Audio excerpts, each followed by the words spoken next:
नमस्कार। परिज्ञान क्लासेज के YouTube channel पर मैं डॉक्टर अभय सिंह राजपुरोहित और हम पढ़ रहे हैं मनोविज्ञान।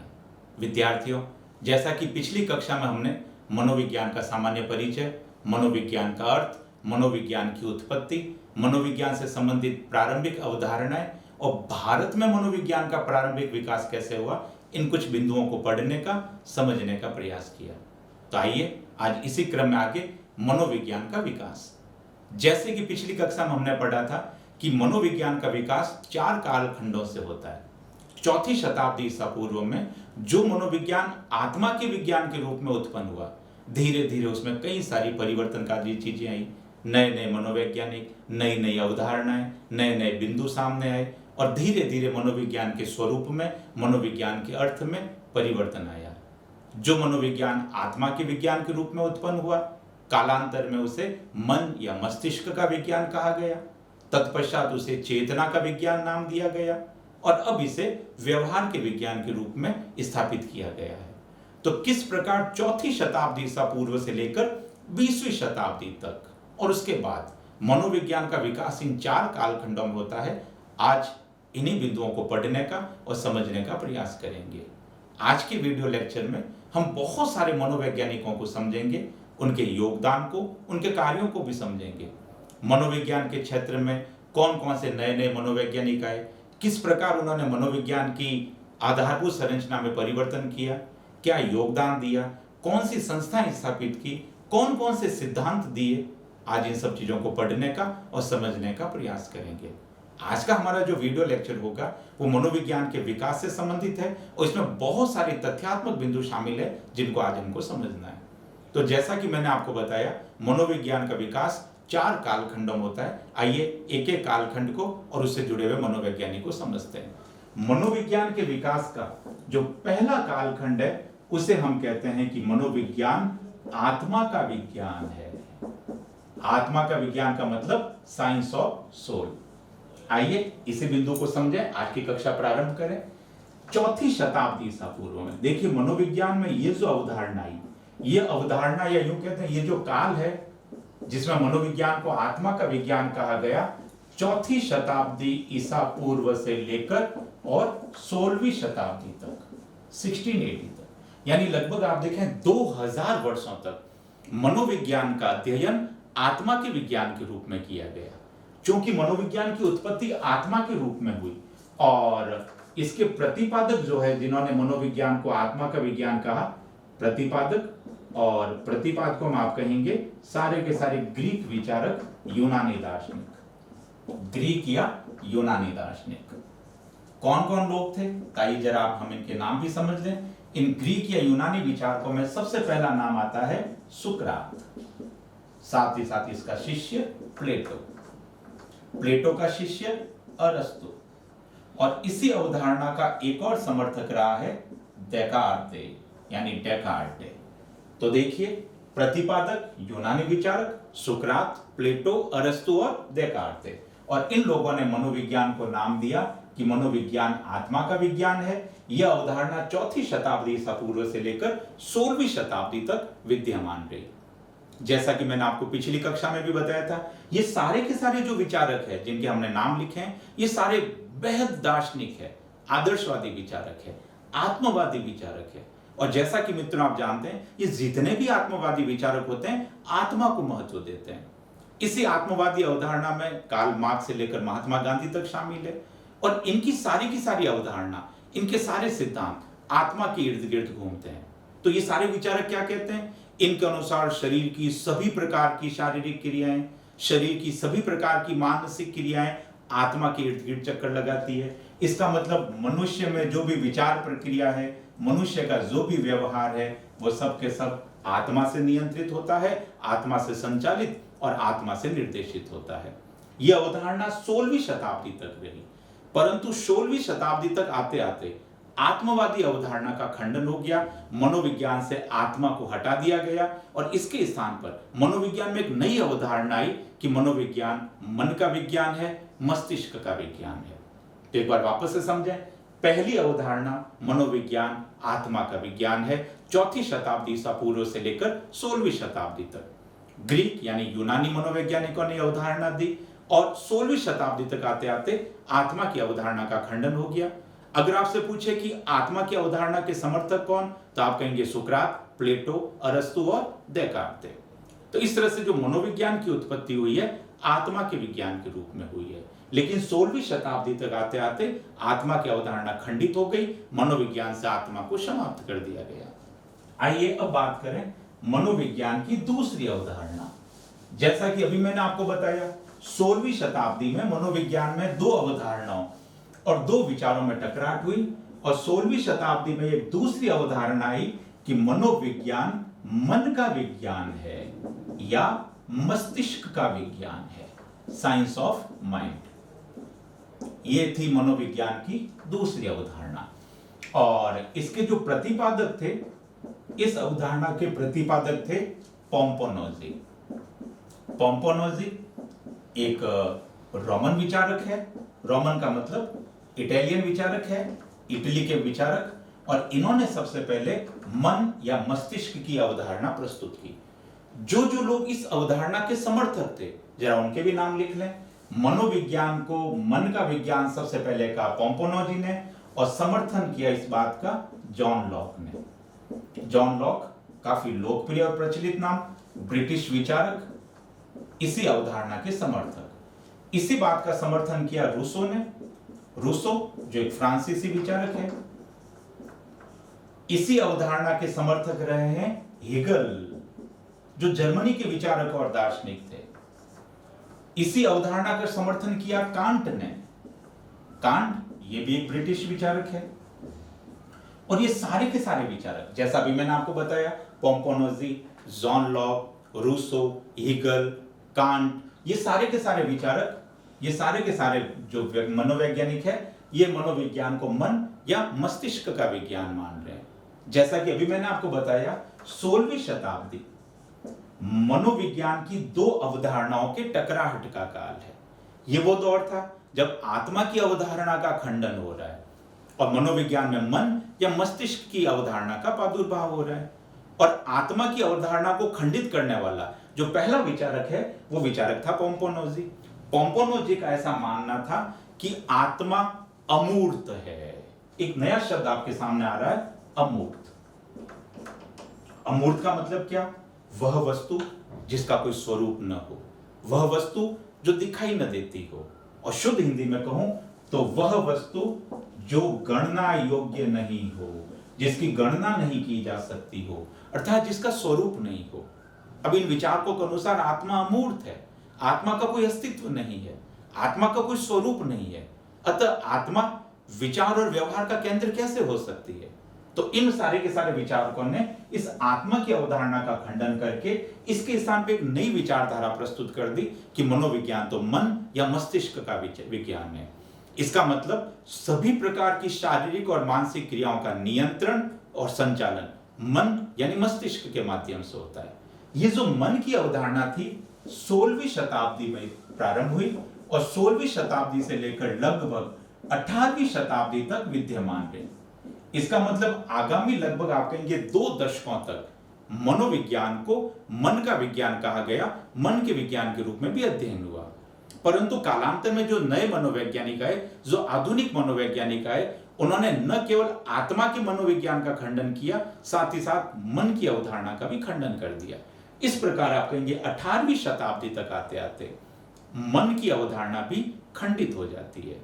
तो चौथी शताब्दी ईसा पूर्व से लेकर 16वीं शताब्दी तक आत्मा की अवधारणा का आप कहेंगे कि एक तरह से प्रचलन रहा, और 16वीं शताब्दी से लेकर 18वीं शताब्दी तक मनोविज्ञान का अध्ययन किया गया मन या मस्तिष्क के विज्ञान के रूप में।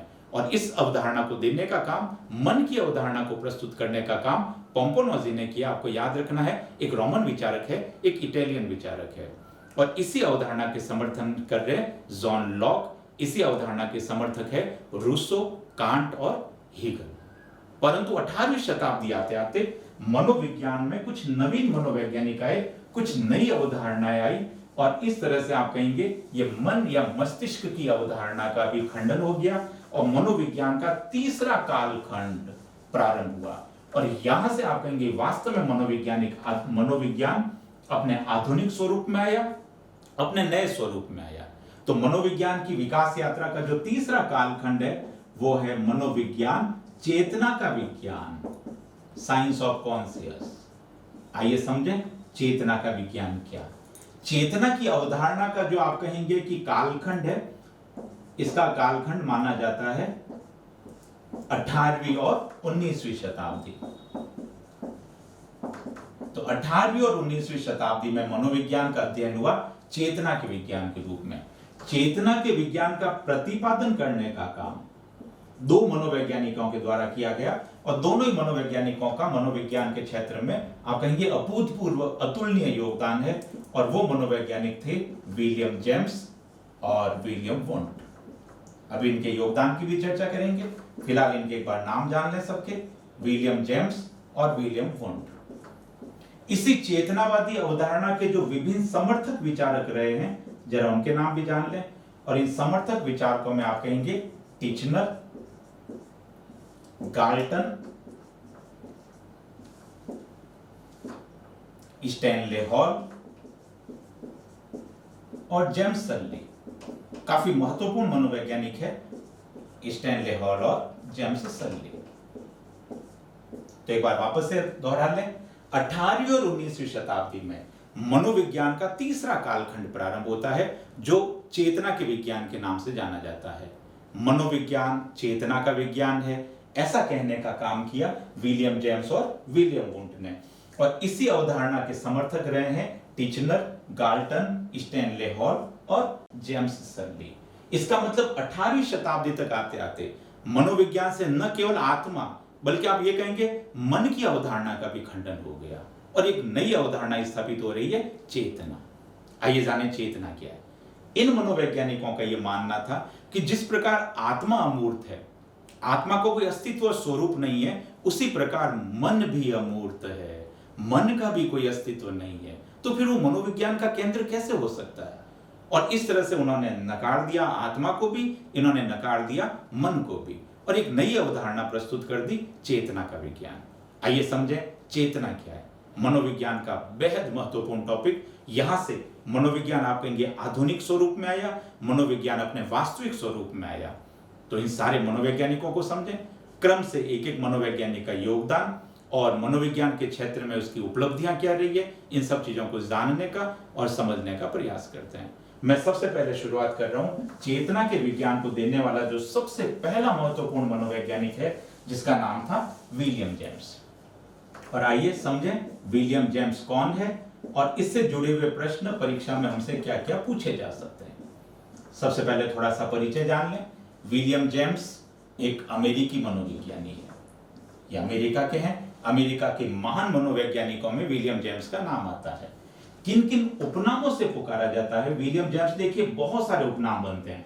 विलियम जेम्स को क्या कहेंगे? जैसा कि मैंने आपको पिछली कक्षा में भी कहा था, इसको कहते हैं आधुनिक मनोविज्ञान का जनक या आधुनिक मनोविज्ञान का पिता। तो पहला जो इसका उपनाम बना आधुनिक मनोविज्ञान का जनक। इसका दूसरा उपनाम आप इसे कहेंगे चेतनावादी मनोविज्ञान का जनक।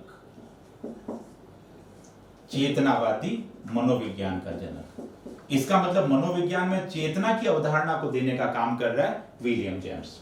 विलियम जेम्स को और किन नामों से पुकारेंगे? विलियम जेम्स को हम कहते हैं निर्देशन एवं परामर्श मनोविज्ञान का जनक। निर्देशन एवं परामर्श मनोविज्ञान का जनक, father of guidance and counselling psychology. निर्देशन एवं परामर्श मनोविज्ञान का जनक। विलियम जेम्स का एक नाम और भी है, हम इसे प्रकार्यवादी मनोविज्ञान, फंक्शनलिज्म साइकोलॉजी, प्रकार्यवादी मनोविज्ञान का जनक भी कहते हैं। देखिए विलियम जेम्स के बहुत सारे नाम बने और हर नाम के पीछे कारण है, बहुत डिटेल में समझेंगे ऐसा क्यों। एक बार वापस से जान लें, विलियम जेम्स अमेरिकी मनोवैज्ञानिक है, आधुनिक मनोविज्ञान का जनक है, चेतनावादी मनोविज्ञान का जनक है, निर्देशन एवं परामर्श मनोविज्ञान का जनक कहलाता है, प्रकार्यवादी मनोविज्ञान का जनक भी इसे कहते हैं। ये तो सारे के सारे हो गए उपनाम। अब बहुत डिटेल में विलियम जेम्स के एक एक योगदान को, उसके कार्यों को समझने का प्रयास करते हैं। विलियम जेम्स अमेरिकी मनोवैज्ञानिक, और इसका जो सबसे पहला योगदान था, सबसे पहला योगदान ये कि 1875 1875 में विलियम जेम्स ने हार्वर्ड विश्वविद्यालय अमेरिका, इसमें निर्देशन और परामर्श मनोविज्ञान की स्थापना की और इसीलिए विलियम जेम्स को निर्देशन एवं परामर्श मनोविज्ञान का जनक कहते हैं। तो पहला योगदान 1875 में विलियम जेम्स ने अमेरिका के हार्वर्ड विश्वविद्यालय में निर्देशन और परामर्श मनोविज्ञान प्रारंभ किया और यहां से बालकों को निर्देशित और परामर्श देने का काम प्रारंभ हुआ। दूसरा योगदान, इसने मनोविज्ञान को चेतना का मनोविज्ञान कहा और चेतनावादी अवधारणा को देने का काम सबसे पहले विलियम जेम्स ने किया, जैसा कि अभी हमने पढ़ा, इसलिए हमने इसको चेतनावाद का जनक या चेतनावाद का प्रणेता कहा है।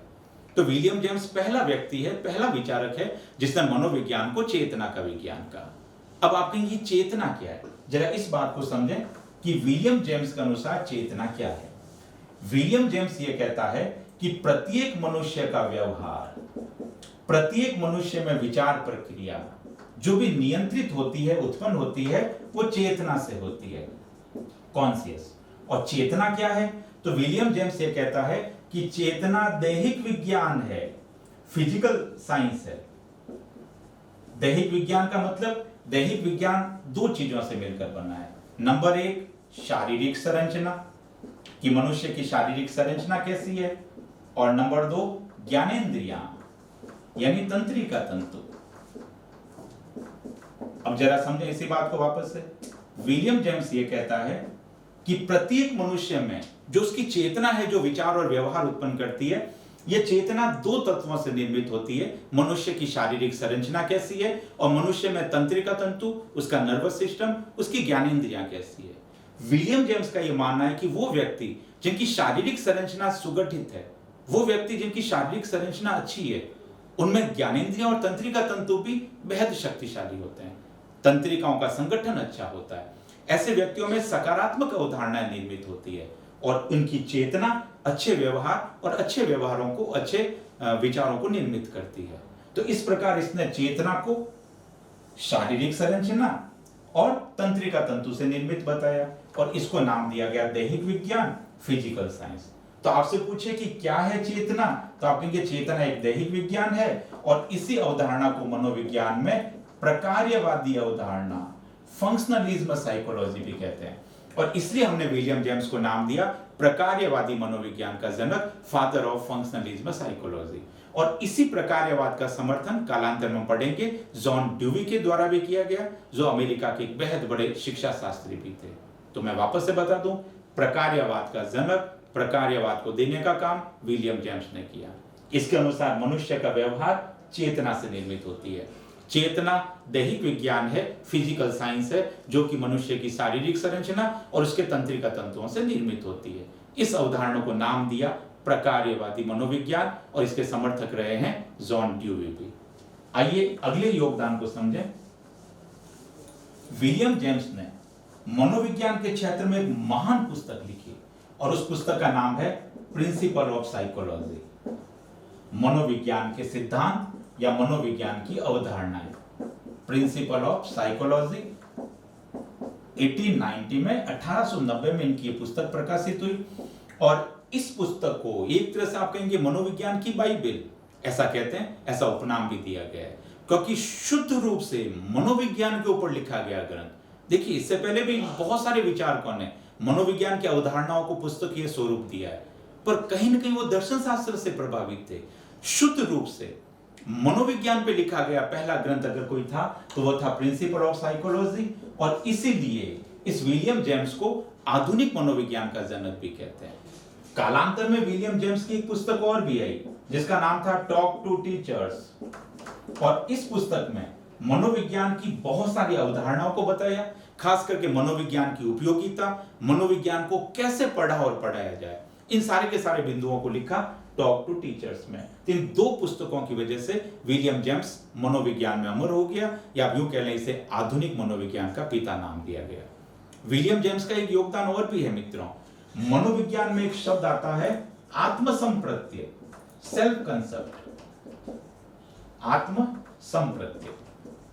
आत्म संप्रत्यय का मतलब वह अवधारणा जो खुद से संबंधित है, वह अवधारणा जिसमें एक व्यक्ति अपनी स्वयं की शारीरिक क्रियाओं का, एक व्यक्ति अपनी योग्यता, अपनी क्षमता, अपना व्यवहार, अपनी आदतें, इन सब चीजों का अध्ययन करता है। यानी स्वयं को जानना, और स्वयं को जानने की जो प्रक्रिया है उसे विलियम जेम्स ने नाम दिया आत्म संप्रत्यय की अवधारणा, सेल्फ कंसेप्ट। आत्म संप्रत्यय शब्द देने का काम, आत्म संप्रत्यय की अवधारणा को देने का काम विलियम जेम्स के द्वारा किया गया। तो ये सारी की सारी बातें हमने पढ़ी विलियम जेम्स के लिए। एक बार मैं वापस से दोहरा दूं, विलियम जेम्स एक अमेरिकी मनोवैज्ञानिक है, आधुनिक मनोविज्ञान का पिता है, चेतनावाद का जनक है, प्रकार्यवाद का जनक है, निर्देशन और परामर्श मनोविज्ञान का जनक है। 1875 में इसके द्वारा हार्वर्ड विश्वविद्यालय में प्रथम निर्देशन और परामर्श प्रयोगशाला या निर्देशन और परामर्श संस्थान स्थापित किए गए। 2 महान पुस्तकें लिखी, प्रिंसिपल ऑफ साइकोलॉजी और टॉक टू टीचर्स। आत्म संप्रत्यय की अवधारणा दी गई और मनोविज्ञान में चेतना के अंतर्गत मनोविज्ञान को यानी चेतना को दैहिक विज्ञान से संबंधित किया। ये सारी की सारी बातें थी विलियम जेम्स से संबंधित। आइए चेतनावाद के अंदर ही दूसरे महान मनोवैज्ञानिक, दूसरे महान विचारक को जाने, जिसका नाम है विलियम वुंड। विलियम वुंड, शुद्ध नाम है इसका विल्हेम वुंड, लेकिन बोलचाल में और उच्चारण में हमने इसको बना दिया विलियम वुंड। विलियम वुंड के बारे में भी जान लें। विलियम वुंड जर्मन मनोविज्ञानी है, ये जर्मनी के थे। आइए विलियम वुंड के बारे में पढ़ें। विलियम वुंड पहले मनोवैज्ञानिक थे, पहले विचारक थे जिन्होंने मनोविज्ञान में संरचनावादी शब्द दिया। मनोविज्ञान को संरचनावादी मनोविज्ञान का, जैसा कि अभी आपने थोड़ी देर पहले पढ़ा, विलियम जेम्स जो मनोविज्ञान को प्रकार्यवादी मनोविज्ञान कहते हैं, और विलियम वुंड मनोविज्ञान यानी चेतना को संरचनावादी स्ट्रक्चरलिज्म साइकोलॉजी घोषित करते हैं। ये संरचनावाद क्या था, अभी इसको भी समझेंगे। तो पहली बात, मनोविज्ञान में संरचनावादी अवधारणा को देने का काम विलियम वुंड ने किया। वो सबसे महान योगदान जिसकी वजह से हम विलियम वुंड को जानते हैं, बात है 1879 की। जर्मनी के थे, तो जर्मनी का ही एक शहर है लाइप्जिग, जिसको हम बोलचाल में लिप्जिग भी कह लेते हैं। तो विलियम वुंड के द्वारा जर्मनी के लिप्जिग शहर में प्रथम मनोविज्ञान प्रयोगशाला की स्थापना की गई। बहुत इंपॉर्टेंट टॉपिक, बहुत इंपॉर्टेंट बिंदु, कई बार परीक्षा में प्रश्न पूछा गया है। प्रथम मनोविज्ञान प्रयोगशाला की स्थापना आप कहेंगे विलियम वुंड के द्वारा जर्मनी के लिप्जिग शहर में 1879 में, और यहां से आपको विधिवत रूप से और क्रमबद्ध रूप से मनोविज्ञान का अध्ययन अध्यापन प्रारंभ हुआ। मित्रों, यह प्रयोगशाला वर्तमान में भी है, और अब इसका नाम कार्ल मार्क्स मनोविज्ञान प्रयोगशाला, क्योंकि कार्ल मार्क्स जर्मनी के बहुत बड़े विचारक रहे, और इसी कार्ल मार्क्स के नाम से इस मनोविज्ञान प्रयोगशाला का नाम वर्तमान में है कार्ल मार्क्स मनोविज्ञान प्रयोगशाला। विलियम वुंड के लिए तीसरी इंपॉर्टेंट बात जरा और समझ लें। विलियम वुंड पहले व्यक्ति थे जिन्होंने जानवरों पर, जिन्होंने मनुष्यों पर, यानी मनुष्यों और प्राणियों पर विभिन्न प्रकार के प्रयोग किए। तो मनुष्यों और प्राणियों पर प्रयोग करने का काम सबसे पहले किया गया विलियम वुंड के द्वारा, और इसीलिए विलियम वुंड को एक उपनाम दिया गया है। विलियम वुंड को हम कहते हैं प्रयोगात्मक मनोविज्ञान का जनक। प्रयोगात्मक मनोविज्ञान का जनक यानी फादर ऑफ एक्सपेरिमेंटल साइकोलॉजी। तो पहले मनोवैज्ञानिक जिन्होंने मनुष्यों पर प्रयोग किए, पहले मनोवैज्ञानिक जिन्होंने विभिन्न प्राणियों पर प्रयोग किए और मनोविज्ञान में प्रयोगात्मक मनोविज्ञान को स्थापित किया। इसी प्रयोगों के आधार पर इन्होंने एक महान पुस्तक भी लिखी, जिसमें अपने सारे के सारे प्रयोगों के विवरण और निष्कर्ष लिखे। पुस्तक का नाम है lectures about human and animal psychology.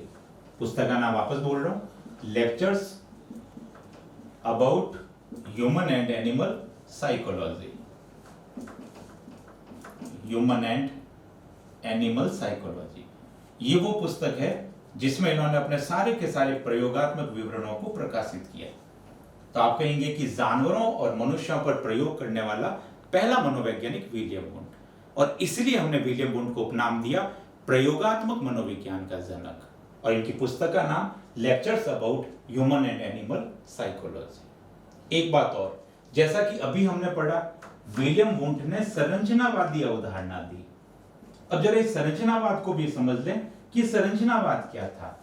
आइए समझें इसी बात को। जैसा कि विलियम जेम्स जिसने यह कहा कि चेतना दैहिक विज्ञान है, उसी तरह से विलियम वुंट यह कहता है कि चेतना 3 तत्वों से निर्मित होती है। चेतना मनुष्य में 3 तत्वों से बनती है। सबसे पहला जो तत्व है वो है प्रतिबिंब, इमेज या दृश्य।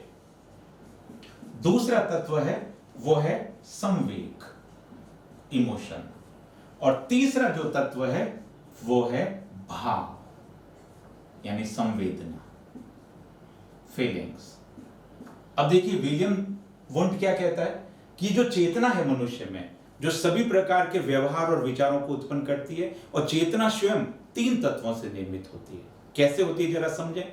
विलियम वुंट यह अवधारणा देता है कि जैसे ही मनुष्य किसी दृश्य को देखता है, किसी ध्वनि को सुनता है, किसी आकृति आवाज को ग्रहण करता है अपनी तंत्रिकाओं के माध्यम से, तो सर्वप्रथम जो विचार प्रक्रिया है उस प्रतिबिंब के माध्यम से प्रारंभ होती है। तो मनुष्य में विचारों का जो प्रारंभ होगा वो प्रतिबिंब की सहायता से होगा। हम अपनी ज्ञानेंद्रियों की सहायता से वातावरण से प्रतिबिंब को, दृश्य को, ध्वनि को, स्वाद को, गंध को ज्ञानेंद्रियां मस्तिष्क तक सूचनाएं पहुंचाती है। और जैसे ही प्रतिबिंब मस्तिष्क में आते हैं तुरंत से प्रतिबिंब संवेगों में स्थापित हो जाते हैं, क्योंकि हमारा मस्तिष्क विचार प्रक्रिया के माध्यम से प्रतिबिंबों के प्रति विभिन्न प्रकार के विचार उत्पन्न करता है। ये विचार सकारात्मक, नकारात्मक बहुत तरीके के हो सकते हैं। और इस तरह से संवेग, अच्छा बुरा, प्रेम, स्नेह, घृणा, लगाव, ईर्ष्या, ये सारे के सारे संवेग उत्पन्न होते हैं। अर्थात प्रतिबिंबों के साथ जुड़ जाते हैं संवेग। और जैसे प्रतिबिंब और संवेग दोनों आपस में अंतःक्रिया करेंगे, मनुष्य में भाव, स्थायी भाव का निर्माण होता है। और ये स्थायी भाव मनुष्य में व्यवहार को निर्माण करते हैं। ये स्थायी भाव मनुष्य में आदतों को उत्पन्न करते हैं। इसका मतलब मनुष्य की जो विचार प्रक्रिया है, मनुष्य का जो व्यवहार है, वो प्रतिबिंब, संवेग और भाव, इन 3 तत्वों से निर्मित होता है। और इन 3 तत्वों को इसने नाम दिया है चेतना की उत्पत्ति। और इसी सिद्धांत को मनोविज्ञान में संरचनावादी अवधारणा कहते हैं। तो जब भी इस तरह का प्रश्न आ जाए कि सर्वप्रथम संरचनावाद की अवधारणा, सर्वप्रथम संरचनावाद का सिद्धांत किसने दिया, तो हम कहेंगे सिद्धांत विलियम वुंट ने दिया। परंतु मित्रों एक बात ध्यान रखना है, विलियम वुंट ने संरचनावाद का सिद्धांत जरूर दिया है, ये शब्द जरूर दिया है, ये अवधारणा दी, लेकिन संरचनावाद का जनक विलियम वुंट नहीं है। इस सिद्धांत का जनक टिचनर है। तो अभी फिलहाल हम बात कर रहे हैं विलियम वुंट की। एक बार मैं वापस से दोहरा दूं, जर्मनी का मनोवैज्ञानिक है विलियम वुंट। मनोविज्ञान में प्रयोगात्मक मनोविज्ञान दिया, मनोविज्ञान में संरचनावादी अवधारणा दी। पहला मनोवैज्ञानिक जिसने 1879 में जर्मनी के लिप्जिंग शहर में प्रथम मनोविज्ञान प्रयोगशाला स्थापित की, जो वर्तमान में कार्ल मार्क्स मनोविज्ञान प्रयोगशाला के नाम से जानी जाती है। विलियम वुंट पहला विचारक था जिसने मनुष्य और प्राणियों पर विभिन्न प्रयोग किए और एक पुस्तक लिखी जिसका नाम था lectures about human and animal psychology. और अंत में हमने पढ़ा कि संरचनावाद क्या है, तो आप कहेंगे कि चेतना 3 तत्वों से निर्मित होती है, प्रतिबिंब, संवेग और भाव। और इन्हीं 3 तत्वों से निर्मित चेतना को संरचनावाद कहा गया। ये सारी की सारी बातें थी विलियम वुंट से संबंधित। तो मित्रों हम पढ़ रहे हैं मनोविज्ञान का तीसरा विकास क्रम, तीसरा कालखंड, जिसको हमने नाम दिया कि मनोविज्ञान चेतना का विज्ञान है। और चेतनावाद के अंतर्गत हमने विलियम जेम्स और विलियम वुंट को पढ़ा। आइए अन्य चेतनावादी मनोवैज्ञानिकों को समझें कि और कौन कौन विचारक है जिन्होंने इस चेतना की अवधारणा में अपना योगदान दिया। विलियम जेम्स और विलियम वुंट के बाद तीसरा जो महत्वपूर्ण मनोवैज्ञानिक है जो चेतनावादी है, उसका नाम है टिचनर। जरा टिचनर को भी समझ लें। टिचनर एक ब्रिटिश मनोवैज्ञानिक है, थे तो ब्रिटिश मनोवैज्ञानिक, लेकिन ये शिष्य है विलियम वुंट के, ये समर्थक है विलियम वुंट की अवधारणा के। और जैसा कि अभी मैंने आपको बताया, विलियम वुंट ने मनोविज्ञान में संरचनावाद दिया और इसी संरचनावाद को मनोविज्ञान में प्रयुक्त करने का काम, लागू करने का काम टिचनर ने कर दिया। इसलिए हमने टिचनर को नाम दिया संरचनावादी मनोविज्ञान का जनक। संरचनावादी मनोविज्ञान का जनक, फादर ऑफ स्ट्रक्चरलिज्म साइकोलॉजी। देखिए क्या क्या टीचनर ने, बात है 1892 की। अमेरिका का एक विश्वविद्यालय है कार्नेल विश्वविद्यालय, और इसी कार्नेल विश्वविद्यालय के अंदर सर्वप्रथम टीचनर के द्वारा मनोविज्ञान के अंतर्गत संरचनावादी पाठ्यक्रम प्रारंभ किया गया, और विश्वविद्यालय स्तर के बालकों को संरचनावाद पढ़ाना प्रारंभ किया। तो जिस संरचनावाद की अवधारणा को विलियम वुंट ने दिया, उसी संरचनावाद को मनोविज्ञान में स्थापित करने का काम, पाठ्य पुस्तक में प्रयुक्त करने का काम टीचनर ने कर दिया। इसलिए हमने टीचनर को नाम दिया संरचनावादी मनोविज्ञान का जनक, और यह काम टीचनर ने किया 1892 अमेरिका के कार्नेल विश्वविद्यालय में। विद्यार्थियों ध्यान रखना है, टीचनर ब्रिटिश मनोवैज्ञानिक है, लेकिन ये अपनी सेवाएं दे रहा है अमेरिका के कार्नेल विश्वविद्यालय में। ये कार्नेल विश्वविद्यालय का मनोविज्ञान का प्रोफेसर है, और इसीलिए कार्नेल विश्वविद्यालय में इसने संरचनावादी मनोविज्ञान को स्थापित किया। आइए अगले मनोवैज्ञानिक के बारे में समझें। चेतनावाद के अंदर चौथा जो सबसे महत्वपूर्ण नाम आता है, और उस मनोवैज्ञानिक का नाम है स्टैनले हॉल। स्टैनले हॉल से संबंधित बहुत सारे प्रश्न विभिन्न प्रतियोगी परीक्षाओं में पूछे भी गए हैं और पूछे भी जा सकते हैं। आइए स्टैनले हॉल का परिचय जान लें।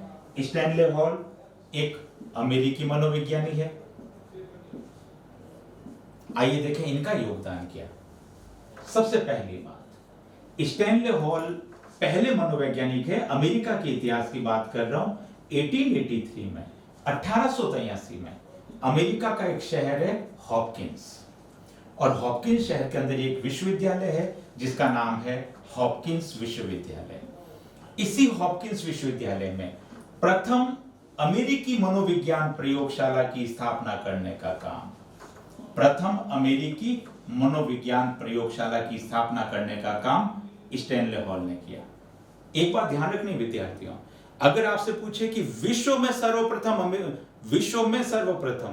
मनोविज्ञान प्रयोगशाला की स्थापना किसने की, तो आप कहेंगे विलियम वुंट ने जर्मनी के लिप्जिंग शहर में। परंतु यही काम अमेरिका में करने का काम किया स्टैनले हॉल ने 1883 में अमेरिका के हॉपकिंस विश्वविद्यालय में प्रथम अमेरिकी मनोविज्ञान प्रयोगशाला की स्थापना की। स्टैनले हॉल का दूसरा योगदान 1892 में 1892 में स्टैनले हॉल के द्वारा एक बहुत बड़ी मनोवैज्ञानिक संस्था स्थापित की गई जिसका नाम था अमेरिकन साइकोलॉजिकल एसोसिएशन। अमेरिकन मनोविज्ञान विभाग यानी अमेरिकन साइकोलॉजिकल एसोसिएशन। और आज ये संस्था पूरी दुनिया में मनोविज्ञान की सर्वोच्च संस्था, मनोविज्ञान का सर्वोच्च निकाय माना जाता है। तो अमेरिकन साइकोलॉजिकल एसोसिएशन की स्थापना 1892 में स्टैनले हॉल के द्वारा की गई। यह बड़ा एक महत्वपूर्ण विषय है। आइए स्टैनले हॉल के तीसरे योगदान को समझें। बात है अगले ही वर्ष 1893 की। स्टैनले हॉल ने अमेरिका के अंदर बाल अध्ययन आंदोलन प्रारंभ किया। अब जरा समझे ये बाल अध्ययन आंदोलन क्या है, चाइल्ड स्टडी मूवमेंट क्या है। बाल अध्ययन आंदोलन से अर्थ है कि सर्वप्रथम अमेरिका में बाल मनोविज्ञान को स्थापित करने का काम, बाल मनोविज्ञान की अवधारणाओं को स्थापित करने का काम और बालकों के मनोविज्ञान के संबंध में बहुत सारे शोध, सेमिनार और गोष्ठियां आयोजित करने का काम स्टैनले हॉल के द्वारा किया गया। और स्टैनले हॉल के इन सारे के सारे कार्यक्रमों को नाम दिया गया बाल अध्ययन आंदोलन। और यही कारण है कि स्टैनले हॉल को बाल मनोविज्ञान का जनक कहते हैं। तो देखिए स्टैनले हॉल के लिए एक उपनाम आ गया, इसे हमने नाम दिया बाल मनोविज्ञान का जनक, फादर ऑफ चाइल्ड साइकोलॉजी। इसके साथ ही साथ स्टैनले हॉल को किशोर मनोविज्ञान का जनक भी कहते हैं। यह मनोविज्ञान की दो शाखाओं का जनक है। अभी हम थोड़ी देर में समझेंगे। स्टैनले हॉल ने एक महान पुस्तक लिखी जिसका नाम है अडोलसेंस, किशोरावस्था। और इस पुस्तक में किशोरावस्था के मनोविज्ञान और व्यवहारों का इतना शानदार अध्ययन हुआ है कि हमने इसको किशोर मनोविज्ञान का जनक भी नाम दिया। तो वापस से बताऊं, मनोविज्ञान की दो शाखाएं, बाल मनोविज्ञान और किशोर मनोविज्ञान, और दोनों ही संस्थाओं का जनक माना जाता है स्टैनले हॉल। वापस से दोहरा दूं मैं स्टैनले हॉल के बारे में। 1883 हॉपकिंस विश्वविद्यालय में प्रथम अमेरिकन प्रयोगशाला की स्थापना की। 1892 में अमेरिकन साइकोलॉजिकल एसोसिएशन अमेरिकी मनोविज्ञान विभाग स्थापित किया। 1893 में बाल अध्ययन आंदोलन चलाया और इसलिए इसे बाल मनोविज्ञान और किशोर मनोविज्ञान का जनक कहा गया। बालकों के मनोविज्ञान का अध्ययन करने के लिए स्टैनले हॉल ने बहुत सारी संस्थाएं बनाई। आइए उसकी संस्थाओं के बारे में भी जान लें। स्टैनले हॉल ने बाल मनोविज्ञान का अध्ययन करने के लिए जो पहली संस्था बनाई उसका नाम था child welfare organisation. Child welfare organisation. और इसके तहत इसने बालकों के मनोविज्ञान का अध्ययन करने का प्रयास किया। इसकी एक और संस्था थी बाल मनोविज्ञान के संबंध में जिसका नाम था चाइल्ड स्टडी सोसाइटी। तो चाइल्ड स्टडी सोसाइटी और चाइल्ड वेलफेयर ऑर्गेनाइजेशन, इन दोनों संस्थाओं के माध्यम से स्टैनले हॉल ने न केवल बाल अध्ययन आंदोलन चलाया अपितु अमेरिका में बाल मनोविज्ञान को स्थापित करने का भी काम किया। स्टैनले हॉल ने एक महान पुस्तक लिखी है। पुस्तक का नाम जैसा भी मैंने आपको बताया था अडोलसेंस, किशोरावस्था। और इस पुस्तक में बेहद शानदार ढंग से किशोरों और बालकों के मनोविज्ञान का अध्ययन किया गया। स्टैनले हॉल ने कुछ मासिक पत्रिकाएं भी प्रकाशित की अमेरिका से, जिसमें मनोविज्ञान की नई नई अवधारणाएं, मनोविज्ञान की नई नई सिद्धांतों को प्रकाशित करने का काम किया। और ये पत्रिकाएं रिव्यू ऑफ जनरल साइकोलॉजी सर्वे और अमेरिकन जर्नल ऑफ साइकोलॉजी के नाम से जानी जाती है। ये सारी की सारी बातें हुई स्टैनले हॉल के संबंध में। आइए अब चेतनावादी मनोवैज्ञानिकों के अंतर्गत अंतिम प्रमुख मनोवैज्ञानिक जरा उसके बारे में भी जान लें। मनोवैज्ञानिक का नाम है जेम्स सल्ली। जेम्स सल्ली ब्रिटिश मनोवैज्ञानिक है और इनका योगदान समझें तो देखिए 1893 में 1893 में जेम्स सल्ली ने लंदन में मनोविज्ञान प्रयोगशाला की स्थापना की। मनोविज्ञान प्रयोगशाला की स्थापना, इसका मतलब जो काम अमेरिका में स्टैनले हॉल ने किया हॉपकिंस में, वही काम जेम्स सल्ली ने किया लंदन में। तो 1893 लंदन में मनोविज्ञान प्रयोगशाला स्थापित हो रही है और इसी जेम्स सल्ली के द्वारा लंदन में बाल अध्ययन आंदोलन भी चलाया गया। इसका मतलब जो बाल अध्ययन आंदोलन अमेरिका में स्टैनले हॉल ने चलाया, वही बाल अध्ययन आंदोलन लंदन में जेम्स सल्ली के द्वारा चलाया गया। और इस तरह से जेम्स सल्ली ने इंग्लैंड में बाल मनोविज्ञान को स्थापित करने का काम किया।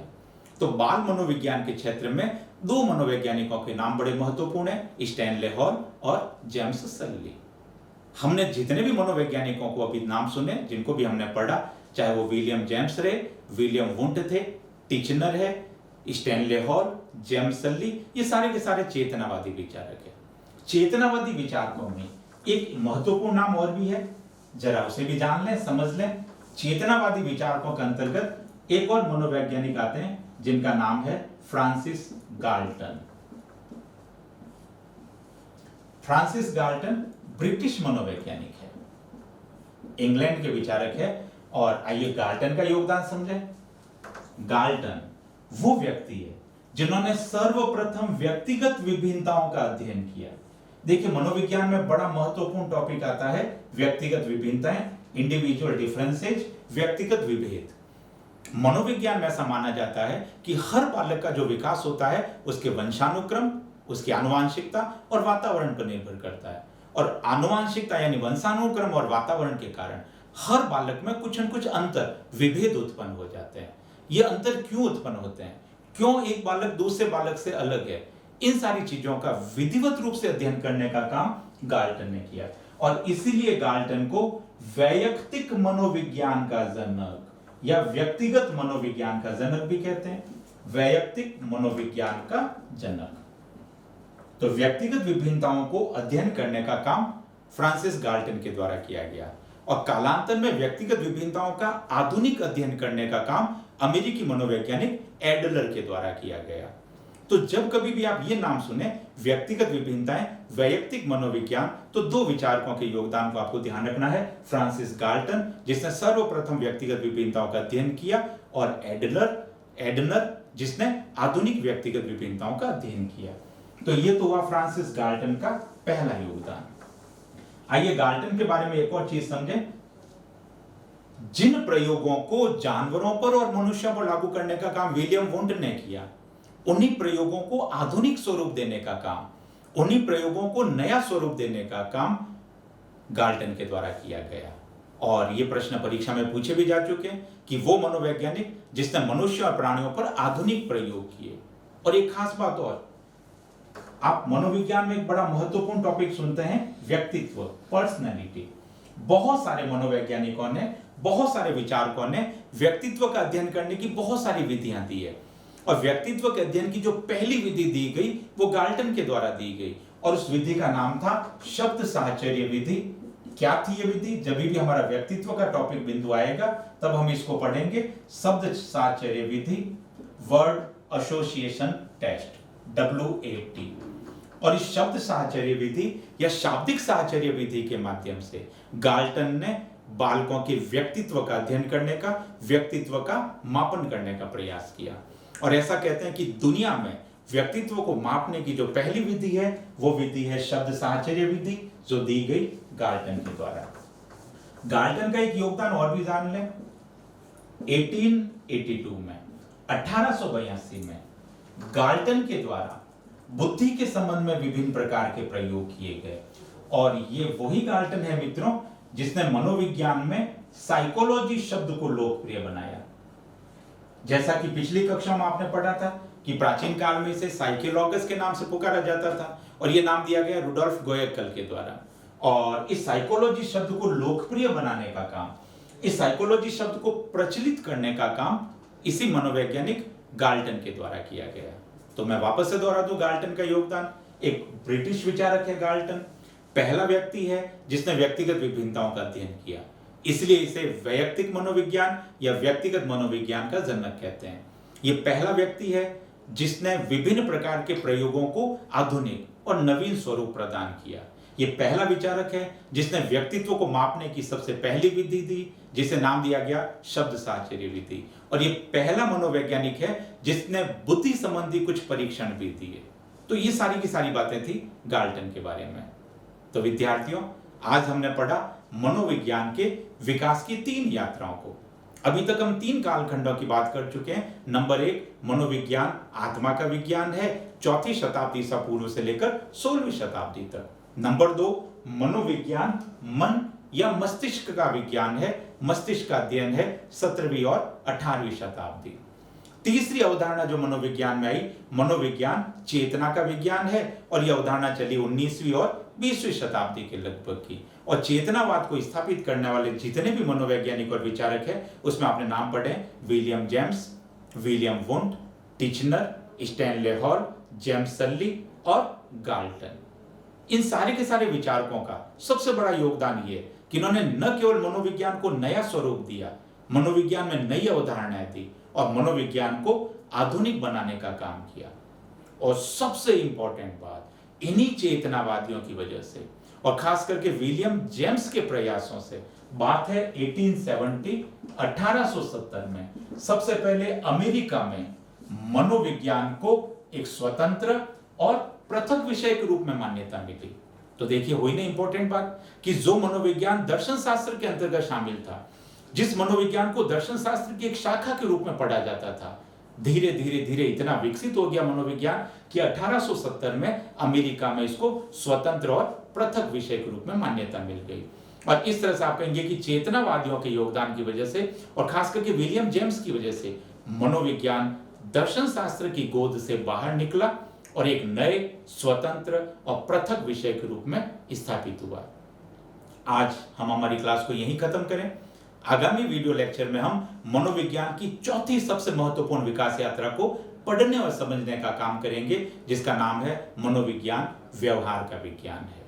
तो आज अपनी बात को यहीं समाप्त करें। धन्यवाद।